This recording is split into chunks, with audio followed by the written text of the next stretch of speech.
You're listening to Reignite, a podcast about how context is everything. I'm Frankie. And I am Matty K. Stormageddon. Before we can take on the Horde, Riordan has some important information for our wardens. Apparently, the reason Grey Wardens are the only ones who can end a blight is because their darkspawn blood will draw the soul of the Archdemon into the warden's body, destroying them both. Fun! Ultimately, one of our wardens must die, it seems. Except, our swamp witch bestie, Morgan, has a solution.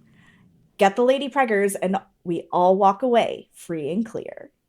What to do, what to do. No matter what, we take to the streets of Denerim to quell the Horde and fight our way to Fort Drakon for our final stand against the Archdemon. How will our stories end? So dramatic. It is dramatic. You It's played the game. It is a lot. It's true. It's all been leading to this. It has. But first we have to talk to Riordan and tell him what dummies we are. Well, okay, we're not telling him that we're dummies. We're telling him that other people were not responsible enough to give us the information we needed. Because they didn't think that it would fucking matter. Because we're the most junior of the wardens. It's They're true. like, you guys aren't going to have anything to do with this. We absolutely do not have to tell you this right now. Yeah. It didn't seem important at the time, and now here we are. Duncan let us down. Yeah. Well, okay. I hesitate to, put so much blame on Duncan. Fair enough. He did die. Yeah. Basically, Riordan assumed that we already knew that the way to kill an archdemon was for a Grey Warden to do it and basically take on the soul of the old god and destroy it within our bodies, thus killing ourselves, which is a lot for 20-year-olds to handle. Yeah. And both Alistair and our wardens are kind of like, excuse me, come again? Yeah, so the Archdemon will just be reborn if slain by a normal person, which is why the Grey Wardens are important. So it's not just that they are specially trained, it's not just that they can sense Darkspawn, it is because of the taint in their blood allows them to effectively destroy the spirit so that way it cannot just start the cycle all over again. Yep. And so it has to be one of the three of us who gets the killing blow, otherwise it will escape, and whichever one of us gets the killing blow will die. And Riordan does say, his plan is to do that. As the senior most warden, he doesn't expect us to do it, but he's letting us know in case something happens to him, foreshadowing, that one of us will have to take that on. But his plan is to die with honor to take that on, since he is the most senior member. So Riordan, he's a babe. He's 100% I know that my time is coming soon. So I'm down to give my life for this. So, let me do it. But if I fail, then it has to be one of you. I'm so sorry. This sucks so much. I can't even begin to tell you. Yeah. Our wardens are just kind of okay. Yeah, oh, that's great. Thank you so much. I thought you had words of encouragement for us, but I guess not. Bye. But Morgan is waiting for us in our room. So I ask her, are you okay? And she goes, I'm fine. It's you who's in danger. And she knows that the way to kill the Archdemon means the warden who does it dies. Yeah, and she has an alternate plan. And when she brings this up to you, you ask A, how she knows, and B, where this plan came from. And she's like, idiot, why do you think my mother wanted me to go with you? This was kind of the plan the whole time, is for me to help the wardens. And I was just like, oh, so okay. I'm not 100% sure if that was the plan the whole time. Sure. My understanding was that the plan the whole time was for this ritual to be done, and the fact that it helps the wardens is incidental. Right, of course, sure. I mean, and ultimately, regardless of what Morgan says, that is probably true. Yeah, the way that Morgan says it, that is my understanding of it. What I'm saying is that I don't think that she's trying to tell us that Flemeth was trying to be altruistic. No. Yeah, of course not. So I don't think that she's trying to frame Flemeth as the altruistic person here. But rather, she's trying to come through as the altruistic one of you're my friend and I cannot just let you walk into this battle and give up your life. And so, what if there were a way that you could live? Say, because it goes to the first darkspawn or darkspawn blooded creature, and the wardens die to destroy it. If you have a child with me, that child will absorb it, and it won't kill the child because it's so young. It will instead absorb it, and then I will just have the soul of an old god. So let's have sex. Excuse me. Except for me, it's convince Alistair to have sex with me. Right. And so this is something I hadn't thought of, but if you were a femme presenting warden, you literally can't, you don't have the parts. I do not have the ability to get this woman pregnant. Yeah. And so for me, it's I have sex or I convince Alistair to have sex. For you, it's just convince Alistair. Which is not fair. Because you could also be like, why not Riordan? And it's because he is too old or like he's been tainted for too long. Yeah. Well, he said when we talked to him, he says his time is coming. Like he's talking about how the taint could take him and take his life. And so he's willing to sacrifice himself because he may not live much longer anyway, because he's walked with the taint for so long. Right, but I'm saying Morgan's reason for not selecting him is because he's been tainted for too long. Yeah. Mm-hmm. Or he's lived too long with it. Right. Whereas us and Alistair, we've only been tainted for like a year. Still, again, I have no idea how time works in this game. Time is a lake. Time means nothing. Time is soup, which is the new thing that John and I like to say, is that time is soup. But yeah, I hate that the conversation ends with either saying yes or no and not, I'll talk to Alistair about it for me. Yeah. Because I feel like I cannot give you a yes or no. I have to go talk to another person. Yeah, I need to figure this out. I have to make sure I'm not crazy. Yeah.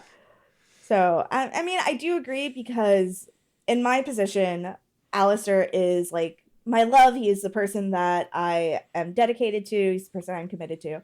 And if there were absolutely no options for us to save ourselves, I would take the killing blow. Yeah. Because I would want him to live. Right. That is just how I process. I am very self-sacrificing when it comes to my loved ones. But if there is a way for neither of us to die, that is preferable, and I'll take it. Same. So, that was my logic as well. Mine is a little different because, one, my romantic partner isn't Alistair. It's Zev. And two, like, in this situation, as hard as it is to kind of frame around if this really happened to me, but like I would definitely pawn this off on a friend of mine instead of doing it myself because I want to spend time with the love of my life. I don't want to think about this. You're my friend. I'll make it's someone else's problem, which is what I end up doing. Right. Well, for me, I have to go talk to my boyfriend and be like, I have something awkward for us to talk about. Yes, although unfortunately, this conversation actually isn't that awkward for that reason because a famous glitch within this game that happens no matter who ends up being royalty, Alistair in this conversation thinks he's king. There's nothing you can do about it. It doesn't affect the rest of the game. Like for me, I chose Honora, and so Honora will still be the queen after this. But in this conversation, all he focuses on is about what it'll mean for him being a king and his bloodline. And it's stupid because for both of us, that shouldn't be the conversation. And for you, the conversation should be, wait, is my girlfriend telling me that I should sleep with another woman who I can't stand? What is happening? But that doesn't really come up. It doesn't because it's... Okay. Because he thinks that he's the king in this conversation and he's so preoccupied with that, it kind of skews how I'd approach this entire conversation because I would lay everything out that Morgan told me and let him make the decision. Right. But that's not really a possibility here. So since I can't do that, I lead with a joke of, would you rather be killed by an archdemon or sleep with Morgan? I know they're both a death sentence. But also also this would produce a child because he deserves to know that. And he's focused on does she want an heir to the throne? And the fact of the matter is she wouldn't get one anyway because you renounced your stake on the throne. You renounced your entire bloodline's claim to the throne. So if she has a baby with you, she has no claim to the throne no matter what. So whatever. Yeah. And if this conversation was being had with an Alistair who is just a Grey Warden, who is not convinced that he's king, then the stakes are just so different. Yeah. Like, I feel like Alistair would just be like, I'm weirded out by having to sleep with Morgan because I hate her. Yeah. But the fact that he would still survive, like, that might give him pause for thought. And he even says, what do you think we should do? Yeah. And he decides to go along with it because he trusts me. And I don't know, it's annoying for me because I feel like I'm missing something by not being able to have the conversation with the correct context. Yeah. And I mean, it's equally frustrating for me. I think that it's less so because I do get to pivot into like the friendship conversation at the back end, which is kind of natural for the conversation, and you probably got to do as well. But it is frustrating that he's just so focused on that. It's funny, you opened with a joke. For me, I didn't have to, but Alistair at one point goes, gee, so I have to decide between dying while killing the archdemon or having sex with Morgan. You know, this shouldn't be as hard a choice as it is, and yet. But like, yeah, and then when I talk to him and I convince him, pretty much I say, Alistair, do you trust me as one of your closest friends? And he goes, yes, I trust you. Fine, I'll do it. Like, because I have a high enough persuade that kind of just directs things along. And then he's like, all right, well, let's get this over with before I lose my nerve. But yeah, it is frustrating because even still, the whole front end of the conversation is about him being king, and that shouldn't matter. It should just be about talking as friends and, you know, me pawning off this obligation to him. But it's only sort of because of how broken the conversation is. In a game that this could have been patched, and I'm sure there's a fan patch maybe. There but probably is. But the company themselves, it's not like this game isn't available online or connected to the internet, right? I'm playing the PC version. Like, it's just ridiculous that things like this, bugs like this still exist. Like the Legion bug that happened during Overlord that I talked about also in a previous season. Like, anyway, but yeah, that's what it is. That's where we're at. And then after finishing this conversation, we are forced to watch the beginning of the cutscene of Alistair and Morgan having sex. Now, if the male warden agrees, it's you and Morgan. But like, still, why? Like, there's no reason for us to, am I hanging out in the door watching? Like, why are we forced to watch this scene? It's stupid. Morgan fucking my boyfriend does not produce compersion. It does not. Yeah. Ugh. Please, BioWare, don't make me watch your weird porn of my boyfriend and my friend having sex. I do not like it. I don't. And like, there's not much to it. It's them both being naked, Morgan climbing into bed with Alistair and then blowing out a candle, and then that's it. But like, still, it just seems unnecessary. Also, like, they make Alistair look like he's really into it, and like, I also feel like that's disingenuous. Like, Morgan is a very attractive woman, but still, like, you would think he would still be kind of uncomfortable and hesitant, right? Right. And they make it porny in the way that they're both really into it.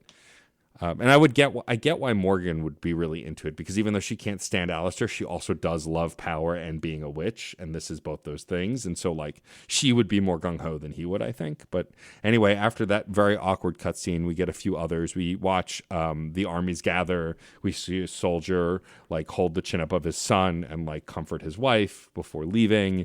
We see the army start to march. And then we get a speech from whoever our ruler is, which for both of us is Honora, right? I got a speech from Alistair. Oh, right, because your game is fully bugged, and he somehow ended up king. He didn't end up king. He just thinks that he's king. Oh. He just really thinks that he's king. It's weird because, like, he thought he was king in that previous conversation, but here I just get a speech from Honora. He doesn't think he's king. I got no speech from Honora. I got a speech from Alistair, and like, it's a rousing speech, but I'm still like, buddy, you are not king. Why are you like this? I'm really curious to see in the fall when we play the other games if he still, like, is if it takes the data as him as king, or if it's just no, it doesn't, because we have to do the Dragon's Keep in order to set up our next game. Oh, right, yeah. So because we'll input the choices that we made in this game. Yeah. That's true. Although, because I'm on PC for both of mine, I may not need to use Dragon's Keep. We'll see. Because they're both in Steam, but we'll cross that bridge when we get to it. Yeah. But it's a rousing speech. Everyone's really rallied and ready to go. And then it cuts to a scene of the Darkspawn pillaging as the Archdemon heads for Fort Dracon and for the city. and we see the like the horrible devastation that they're causing until our soldiers show up, and In a then place we were 2 days ago. it's just time is a lake. It's so upsetting, though. It Like, we is. were here 2 days ago. We did not have to leave this place. We could have just been here. Yeah, but when our troops arrive, everyone rallies and they start to fight back the Darkspawn as we make our way into the streets of Denver. Honestly, I would have entirely skipped the whole Red Cliff bit. Like, Yeah, I don't know why we needed it. I don't know why we had to return to Red Cliff to get our armies just to come back to Denerim. It's a time waster, in my opinion. Nothing interesting happens. Like, all of the cutscenes that happened could have happened at Arl Eamon's estate in Denerim. yeah, None of this had to happen in Red Cliff. I agree. I So think it was writing wise a reason to create drama. That was really it. I still don't like No, it. legit. Pointless. But once we are in Denerim, we are back in control, but we are only in control of ourselves. Everybody else is fighting for their lives. We do not have the ability to switch between player characters, rather. So it is just us fighting our way through the horde. I do love this moment where like your entire party is fighting with you. Yeah. It's really neat. I wish we could still control a few of the party members, but it is neat to see literally everyone you've been working with the entire game fighting alongside you with the soldiers and with everybody else. I do like it. I was very frustrated while playing because every time I target someone to attack, that target was immediately killed by someone else. So I was Yeah. getting no experience because every time I turned around, it was just too many things happening. Like there were just too many people. Most of the time I would target like an elite enemy so I could do like a multi-hit attack, and then sometimes I would hit other enemies.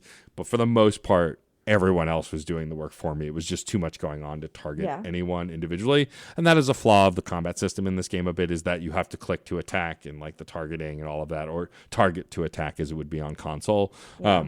And so it can be, especially as a ranged character. Like if you're a melee character, you can kind of auto attack and stand in the fray and you'll hit some folks, but like, or do like non-target AoE attacks. But as a caster or a ranger, it's much harder because you have to target to do any of your attacks. Yeah. Let me walk up to someone and smack him with my stick. Just let me do it. That's all I want. Yeah. I hate everything. Once the fighting dies down here, we are talking to one of the generals, and they say, "Oh no, don't we talk to Riordan?" And he says, like, a small group has to go head straight to Fort Dracon because that's the highest point in Denerim, and that's where we're gonna get the dragon. Yeah. So we are instructed to kill the generals before. Well, we're given the option of killing generals before we go to Fort Dracon, so that way we don't have to deal with them supporting the archdemon while we're trying to kill the archdemon. I managed to kill one general. I killed both of the generals. I had like a confusing thing because if you go to one place, like the generals move around, they don't stay. Yeah, right. And I went to the market district first over the alienage. Yeah. And the market district, well, I'm kind of skipping some stuff, but yeah, it was just a little confusing for me because things kept moving and, it wasn't very straightforward. No, it's not. It's kind of an afterthought. But what Riordan tells us is to pick an elite team to go with us, and then the rest will stay here and continue to clear the streets. And so, of course, I took the same. Well, I took Alice. He says take Alistair and two people because Alistair should be with you. Alistair has to be with you. So I took Alistair, and then, of course, I took Mom, and I took my boyfriend. Who did you take with you? I took the same crew. Well, because, Wynn's the healer, and Zevran's the rogue, and, that's just my squad. So once you get used to fighting with a group, it's just, I find it too difficult to adapt to fighting with different people once I have gotten used to how a group works together. Yeah, I think the DPS is interchangeable for me. But like also, if I didn't have to have Alistair, I would have taken Shale because Shale's my favorite tank. Right. But yeah, so we took the same two with us, and then after you make that choice, before you leave, you get like final words from everyone, kind of just sharing their thoughts about the adventure so far, and as if you may never see them again because they don't know how the battle is going to go. I wrote down like a line each from each person as they give you their like goodbye because they don't know if they're going to see you after the fight. Right. Wynn says, "Know that I am proud to have called you friend." Yeah. Ogren, "Let's show them our hearts and then show them theirs," which I really liked. That's a good line. As much as I hate Ogren, I really like that line. Yeah. Shale, always with the references, have fun storming the castle. I love that there is a Princess Bride reference in this game. That is Yes. great. Your dog is upset that they're not coming. Sten just asks if you're ready. Yep. Leliana, sweet girl, I would have gladly stood by your side till the death. I will be extremely cross with you if you don't return. Yeah. She's so sweet. What does Zevran say to you? So Zevran didn't say anything specific to me. I think it was just a general comment. What was yours? He talks about how we're heading into the city to face the demon, and he's excited about it. Yeah, that was like there was nothing romantic. I didn't get a romantic like you better come back kind of Weird. thing. Yeah. Morgan is surprised to not be going with us. We Yeah. part ways now. I did not know what it meant to have a friend once. Slayer Archdemon, live gloriously, my friend. Yep. She's so great. I love her. I am actually glad that I made the decision to help her in this because she is my friend and I do trust her. And Yeah. I feel like I trust her motivations. Yeah. And everybody wants to be like, no, Morgan is secretly evil and secretly she has terrible motivations. But I really don't think she does. I think she really just wants a family, like a Yeah. real family, unlike what she had with Flemeth. I believe actually now that I'm thinking about it, I've had time to stew on it. Zev says something about like he's grateful that he tried to kill me, like that we were brought together that way, and that it'll take more than that to get rid of him. Now I'm stuck with him. Cute. Yeah. And then Alistair says, "I love you, always." Aw.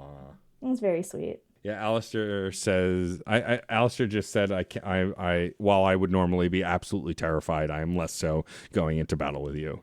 Aw, friends. Yeah, friendship. Friendship. It's the best ship. All right. I go to Market District first, which is Oops All Ogres. Yep, same. Lots of combat. Nothing really interesting happens here. Yeah, but we do get a moment of here's the other team where you can play as the other squad. I put Sten in charge. I did too. Why are we the same? Stop it. I don't know. Because Sten seems the most capable fighter out of any of those Yahoos. He does seem the most capable. I was either going to put Sten in charge or Otis because... I was thinking Ogren if I didn't Yeah. put Sten in charge because Ogren at least has experience leading people into battle, but I Yep. thought Sten would be a little bit more of a calming influence. Right. But yeah, it's a lot of ogres, a lot of combat. Nothing narratively really happens here. You just fight your way to the general and then kill the general.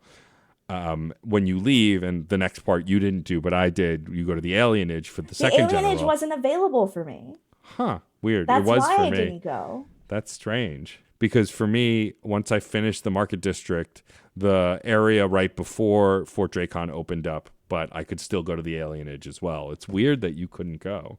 It wouldn't let me, so I just went to the castle gates. I went to the alienage, and what's the name of the young elf that you help, that you meet with the red hair? Shiani? Shiani is there kind of leading and kind of trying to take charge. And she's like, we've held them back as long as we can. We barricaded them in, but I don't know if it's enough. Do you want our help? And I sent them away. I said, no, don't worry about helping me. Run. We'll take care of it. And so then I fought them, and it's just waves of enemies until you kill them all. And I don't know if you were doing this at all, but I was summoning some of the soldiers here to help because No, I wanted to save them all for the Archdemon. so for the final battle, I had enough that I could summon in other places, and I used them in the Archdemon too. But it's cool based on the people you convince to help you. You have like a dial, and you can click on or select humans, dwarves, mages, elves, and they'll come to your aid, and their numbers will slowly dwindle as they die, but they will help you with your fight until they die. And the number you have available to you is dependent on how much you donated to them in your camp. Yeah. And so the alienage, after that, you finish them off, and then you're thanked by the elves there, and then you leave, and that's when you do this battle where you get to control your comrades, you get to fight the Darkspawn there, and kind of win the day for at least the town of like the area of Denerim, the main town. You kind of clear out all the darkspawn there. And then we also see Riordan's attempt to get to the dragon, and he does get on the back of the dragon, and he does land a tasty hit. Yeah, he wounds the archdemon and cuts its wing open and forcing it to land, but unfortunately in the process gets thrown from the top of him. And as we arrive at the castle gates, pretty much we see him just splat. Fall to his death. It's so upsetting. Oh, yeah.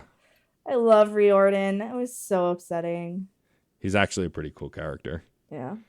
And here would be a familiar setting if we had actually fought our way through Fort Dracon the last time. I did. We had the opportunity. You didn't fight did you fight your way through it? I thought you just like got rescued and left. Oh, so I mean, I didn't fight my way through it. I talked my way through large sections of it and then left. But I still went through the space. Like I saw the different areas. But no, I didn't fight my way. You're right. I weaseled my way out. Yeah. So I had seen Fort Dracon this playthrough at all. So this is my first time going through it. So I'm like, I don't even remember if there's cool loot in this place. Yeah. And most of the stuff in Fort Dracon is not really worth talking about. It's all the same combat we've been doing, except for one moment that I messaged Frankie about. So you're fighting your way through Fort Dracon, and then close to where the archdemon is, you enter a room littered with bodies. Darkspawn everywhere, on every piece of floor, furniture, wall, like almost on the walls. And then in the back corner by the stairs is Sandal. Just standing there. The mystery of Sandal deepens. Sandal's standing there, and you walk up to him, and he greets you. Enchantment. And you can say, what happened here? Yeah, Sandal, what's going on? Why are there bodies everywhere? What happened? And he just goes, Enchantment. I was like, well, all right. I guess that's a story for another day. I swear, if Sandal isn't back for Dreadwolf, I'm gonna riot. The fact that he well, never mind. We'll get to that. But we don't get a resolution to his story, and he just gets weirder and weirder. And I love Sandal. I demand so much Sandal lore. So much. We're just going to have Yuri Lowenthal on the show just to bully him into telling us more about Sandal. Just tell me everything about Sandal. Tell me your headcanons, because I will take your headcanons as canon. And so we can resupply with Sandal here. I bought a bunch of injury kits because my party members kept dying. I kept getting through, but like Zevran would die or Alistair would die. Yeah, I had some trouble with that myself, trying to get through. Wynn never dies, though. Wynn's always in the back like, suckers. I'm good. No, I had a couple of like deaths and just been like, I just want to be done with this game at this point. I just want to be done. But no deaths with the dragon. Yeah. And so after we resupply with Sandal, we fight the rest of our way until the roof. And this is where we are greeted by the archdemon. As far as final bosses, it's not bad. So it's phase-based. You fight him in one location. He'll fly away to another location. You'll fight him some more. And then he'll fly across a ledge. And you'll just fight waves of enemies while dodging his fire. And then once you're done with that, he'll come back. And then you'll fight him until he's dead. And what was really interesting is, so we've talked about it in the past. Certain cinematic combat moments will happen where time will slow down and you'll see someone do like a killing blow. And so with the archdemon, when I was fighting him, Alistair got that cutscene and did the killing blow on his head. But then it cuts to the cutscene and I'm the one going for the killing blow. It's just very funny because it's very dramatic. Alistair, things slows down. Alistair drops his shield, leaps up with his sword and slams into the head of the archdemon. The archdemon flails and falls to the ground. And then cutscene, and it shows the archdemon knocking everyone over, my dwarf running, grabbing a sword, and then doing that same thing. Yeah. And I'm like, why? Yeah. Alistair already did it. It's interesting because if you didn't take the solution offered by Morrigan, you do get an option in this moment for who takes the killing blow. Right. So you could have Alistair do it, but then it results in Alistair's death. So because it doesn't matter, they just have you do it, which I think is silly. I think whoever actually lands the killing blow should just land the It killing should have been a blow. cutscene of Alistair doing it, yeah. Yeah. But anyway, yeah. So after you defeat the archdemon, it shows the warden grabbing a sword, so that way, no matter what class you're playing, it's just like you're Yeah. breaking your class and just stabbing the thing in the head, and you kill the archdemon. Bright light shoots out of the archdemon. Everyone sees it. And then there's a giant explosion. Yep. And then the tide turns. The archdemon is dead, and the darkspawn just kind of filter back into the holes that they came out of. Yep. And then it cuts to everyone in the main hall and Queen Honora celebrating the heroics. Honora gets sworn in as queen. She announces the redemption of the Grey Wardens. Eamon is like, oh, you've ushered in a new age, but at what cost? He's just salty because the Theron line is over. Yeah, he is. And also in this moment, Honora offers you a boon. She offers to fulfill any one request that the warden wishes, and you get a variety of options. Which one did you choose? I asked for the Circle of Magi to be given its independence. I also chose something in that vein. What did you choose? I chose to have the forces of Ferelden, the humans on the surface, go support the dwarves and finally completely drive the Darkspawn back to end that decades long, the centuries long fight with the Darkspawn, so they could reclaim the land. Yeah, that's cool. Yeah. See, I like that we both chose something that was relevant to our origin stories. Yep. Because for me, what's really important for my character is like being able to have the place like the circle, but not to be bound to it like it's a jail. Yeah. You know, like the second you turn the circle into a punishment, then you're removing all this agency and autonomy, and it's not a solution. It is a prison. It's a horrible thing. But if you take away that kind of jail sentence aspect of it, then it becomes a place of learning, and it becomes a place to like learn how to protect yourself, and then it becomes more hopeful. Yeah. And same for me, like my character doesn't necessarily care about the kingdom, but does care about the people. And like the example of it is my sister, who is actually in this at this coronation, which is really neat.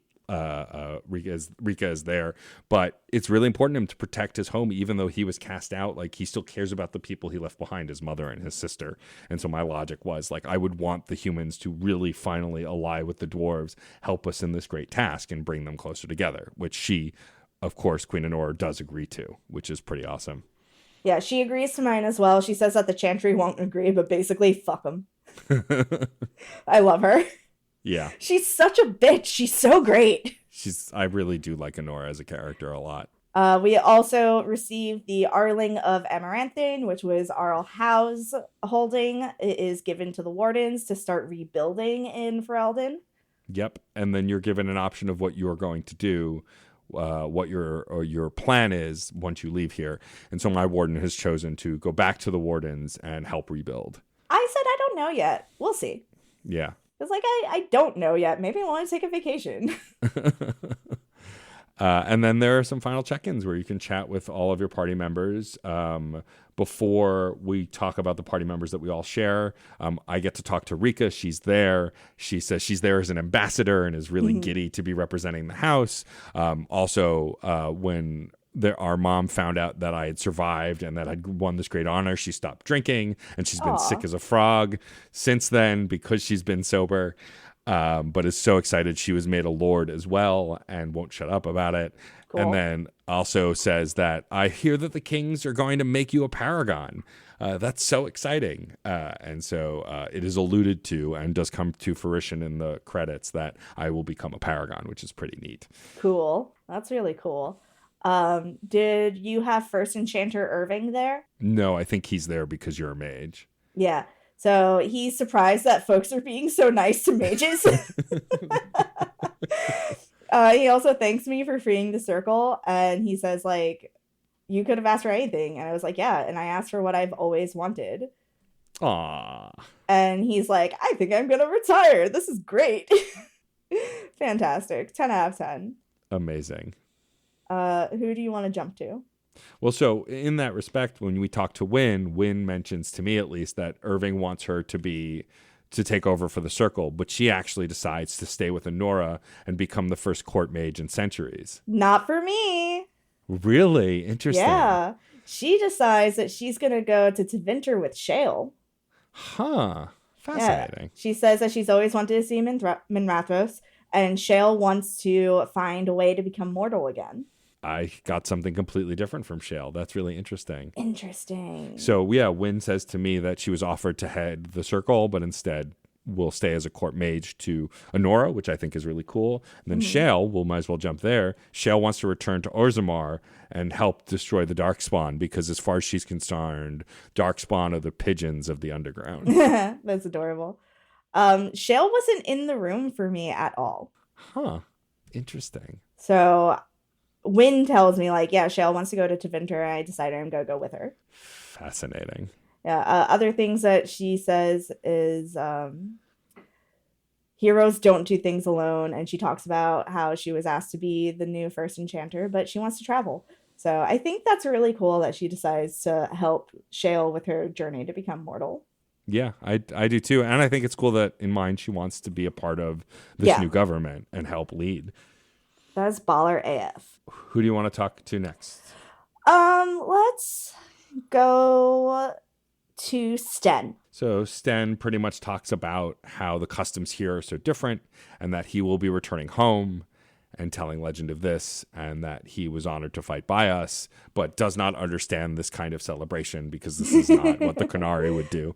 Yeah, he talks about understanding the meaning of the word hero, who is one who serves as an example to others, and that there are very few occasions when the Qunari enjoy revelry because it takes days to restore order and there's sometimes executions.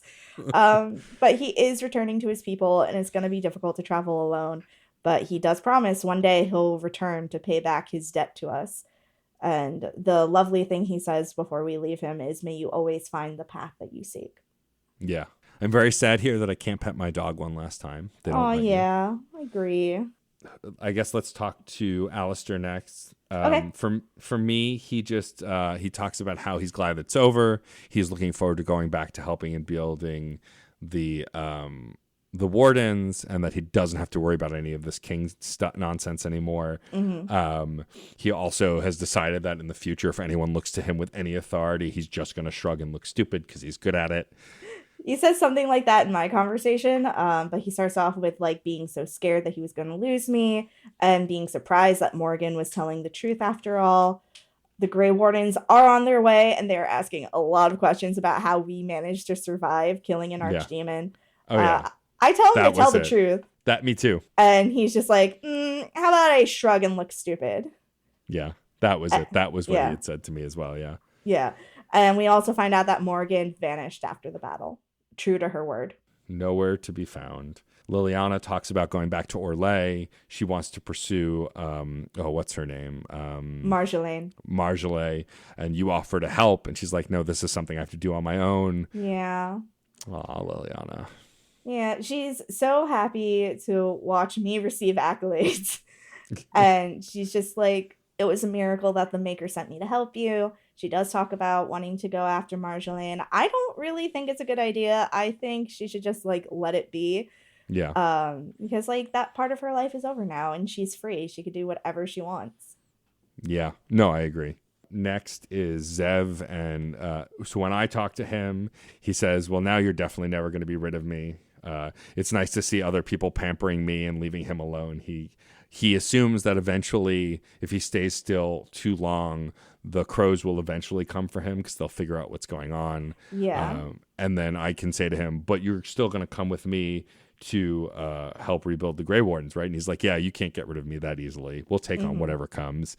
And for now, I'll spend my time watching that no one has a clear shot on you unless they pay me some money, and then maybe we'll see. Like, kind of teasing me.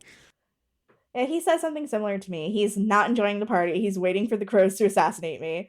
Considers moving on, but then I'm like, aw, I thought we were friends. And he's like, you know what? Let the crows bring it on. I can mock them as you crush their skulls.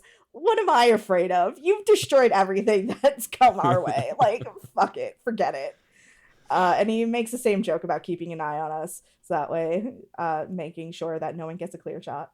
And then last but not least, Agrin kind of just talks about how he may. You ask him if he's going to go back to Orzammar, and he says that he's actually getting used to being on the surface and might stick around. For me, he says he might actually look up Felsi and see where that goes. And I have a moment where I can say, "Oh, I didn't know you were a hopeless romantic." He's like, "You know me, always following my heart." I was just like, okay. For me, he is enjoying human alcohol. He is going to stick around. He was offered a spot in the human army. I jokingly called him cannon fodder. And something funny he says is don't get lost in the shuffle. One other person that we get to talk to is Honora, who offers us her personal congratulations. Because Yes. she had her doubts that a small number could be victorious. And quote her, luck and destiny are two branches of the same tree. Yep. Let me see. Was that everybody that we talked to? Alistair, Nora, First Enchanter, Irving, Liliana, Zevran, Wynn, Ogren, and Sten. Yep. That's everybody. So outside, the crowd is restless. We just need to let them see us. And Yep. that is the end of the game. But is it? Because then there's still credits that tell us everything that happens after. Yep, it's a slideshow, which, a little outdated at this point, but still better than Right. nothing. Showing us some major things happening based on our choices. For me, some of the cool things is like with the circle, like you, we see that it's kind of been freed. It has a new freedom to itself. But also, mine mentions Dagna and how she's been studying and actually brings creates a branch of the circle of the Magi amongst the dwarves and dwarves who want to study magic, which was really interesting. All right, let me go through mine. Yeah. Okay, so Honora was a good queen. She made Ferelden prosperous. She built a tribute to her father. She refuses to marry because all men fall short of her father, which is weird, and I don't like that. Me neither, but I got the same thing also for her. It's fucking creepy. Yeah. Genitivi made an announcement about the Urn of Ashes, Yes. which the Chantry confirms years later. The dragon eventually left, but it did destroy everything on its way, and the urn has not been found again. I had that one as well. For the Tower of Magi, it was cleansed of spirits and abominations, but Cullen never recovered. Eventually, he snapped and killed 3 apprentices. Eventually, he escaped from prison, a madman, and a threat to any mage he encountered. Oh, I didn't get that one. Huh. Oh, I did. Yikes. With the alienage, the things between elves and humans are still tense, but Shiani became the new elder. Yeah, I have that too. Arl Eamon returned to Redcliffe. Redcliffe was ready to move on. Connor was sent to study at the Circle. He passed his harrowing, and he accepted a position in Tevinter to study the Fade. Huh. Interesting. The Dalish prospered after the siege. Lanaya is a respected elder, but tensions rose between humans and the Dalish again. However, Lanaya was able to keep the peace. That one I had the same as well. With Orzammar, we will have different outcomes for this because Harrowmont struggled with stability. The lords resisted his measures. They continue to isolate more. Harrowmont's health failed through the years, and the battles began anew. Though Dagna did complete her studies. Remind me what the other, the person that my sister ended up marrying. Balin. Balin, right. And so, for me, Balin was considered a fair and just ruler. Some considered him a tyrant. Others called him a respected king and one of the best kings we've ever had. I also had the thing with Dagna that she actually brought magic to Orzammar and is teaching the dwarves who want to know about magic and learn. And then for me, Balin actually ends up dissolving the elders and taking full control and also declaring me a paragon. Cool. Do you have that the Anvil of the Void is located by some smiths and they convinced the Shaperate to recreate the anvil? Yep. They used a broken Fade spirit. The golem went insane, killing lots of people, and the research was then branded dangerous. Yep. Yeah, I had that one too. Morrigan disappeared. The companions eventually all went their separate ways. Alistair stayed with his love for a time in Denerim, but was eventually called to Weishaupt. The fight is not yet over. Yep, for me it's mostly the same, except that it says that that Storm ends up going to help start a new world with a new branch of the Grey Wardens, and Zevram in tow to help him accomplish it. Mm. Something that I remember from one of my previous playthroughs that has to do with Severin is I once did a playthrough as a dwarf, an outcast dwarf like you, and I romanced Zevran, but I did not take Morgan's deal, Mm. and I took the killing blow. And if you do that and you've romanced Zevran fully, he will never take another lover. Huh. Interesting. Like a statue is erected to honor you, and he like will never get over your loss. Wow. Huh. Like it's very deep. And I'm That just is like, very oh, deep. Severin, you sweet man. But yeah, so and that's it. That is the end of the game. We did it. We did it, Matt. Yeah, we beat Dragon Age Origins. We're done. Woo! Or are we? No, we're done. We're done. The game's over. Yeah, except There's that we're nothing not. left. Nope. Nope, there's nothing left. Nothing left at all. So That's all, folks. We've teased it before. So this is typically where we would say we finished the game. The next episode will be a wrap up of our thoughts of this game and possibly a discussion with guests. But that is not happening yet because this game has a bajillion DLCs. We've That already take done place some. post game. Yeah, we already did half a bajillion DLCs during the game, and now we have the rest. And so there are 5 DLCs post game: a golem focused DLC, Liliana's Song, which is about what happens with Liliana and Marjolaine, Witch Hunt, which has to do with Morgan after she left, a Darkspawn DLC, which is kind of a meta DLC where we control a Darkspawn and see from their perspective. It's the initial battle, right? It's that first battle. It's the Denerim battle. It's the Denerim battle. And then we have Awakening, the most famous of the DLCs, which is a whole other half a campaign that you continue as your warden, or if your warden Or doesn't a survive. new warden. Or a new warden if your warden doesn't survive. And so most of these DLCs are an hour or two, so they'll probably get an episode dedicated to them. But Awakening is like 13 hours, so that'll be several episodes, phases that we'll have to go through. And so we'll be doing Awakening last. That'll be the last thing we cover for this season I guess we'll just keep it part of this season. But now we have to decide which DLC to do next. Do you have any opinion on which one we should do, Frankie? I kind of think that we should do Darkspawn next because we just did the Denerim fight, so it might be interesting to see the Denerim fight from their perspective. Yeah. Okay. I mean, I think I have to assume that the next few episodes will be a little on the shorter side. If the DLC is truly a nothing burger, then we maybe combine stuff. But for now, the plan will be, if you haven't played it yet, for the next episode, play the Darkspawn DLC, and we will talk about that in the next episode. Yeah, we will. Meanwhile, if you like what you heard here, you can follow us on social media. We're at ReignitePod on Twitter, Tumblr, and Instagram, Facebook.com/ReignitePod. Are we also ReignitePod on Blue Sky, Stormageddon? We are. All right, so that's ReignitePod on Blue Sky. Or you can send us an email at reignitepod@gmail.com. You can find us on Twitter at Frankie B. Writes and at Fun and Games Pod, and on Blue Sky, also at Frankie B. Writes. And Matt, what's your tag? I'm DJ Stormageddon because they don't like underscores. All right, so Matt is DJ Stormageddon on Blue Sky. Don't forget to rate, review, and subscribe on your favorite podcatcher if you can. It helps us get seen so other people can find us. We're also members of the Certain Point of View Podcast Network. You can visit certainpov.com to find more nerdy podcasts, each with a unique point of view. You can also find a permanent invite link to our Discord server on the website and join in the conversation. Also, links to rate and review the podcast as well as to the Discord server are all in the show notes. So you can just go scroll down into the show notes and find links for all that good stuff. Hell yeah. And for our personal plugs, I continue to be but a humble PhD researcher. If you like what I contribute to the show, kick me a few bucks on Venmo at FrankieBrad is hella rad. Especially since I maybe had bed bugs while I was home in the States. I don't know how it happened. We'll find out. Also, you can find all the stuff that I do at djstormageddon.com. Fun and Games has a Patreon. I have a merch store. All that cool stuff, again, is at djstormageddon.com. I don't have anything specific to plug at this point, other than I will be at PAX Unplugged again in Philly. Jeff and I will be covering it for Fun and Games. So if you're going to be at PAX Unplugged in December, you should come say hi. Oh, hey, if we have any UK or Northern Ireland fans, keep EasterCon in mind because I will be running some programming for EasterCon. Yeah. All right.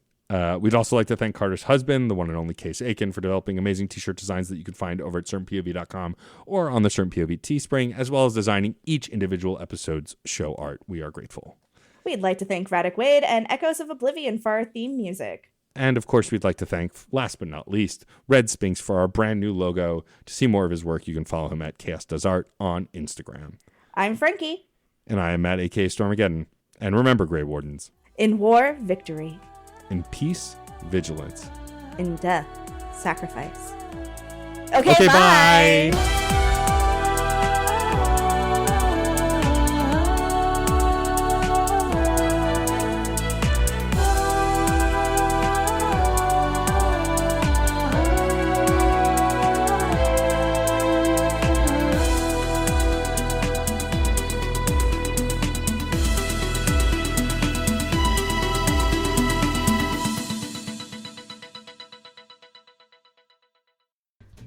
Hey there, Screen Beans. Have you heard about Screen Snark?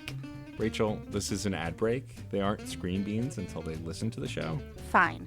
Potential Screen Beans. You like movies and TV shows, right?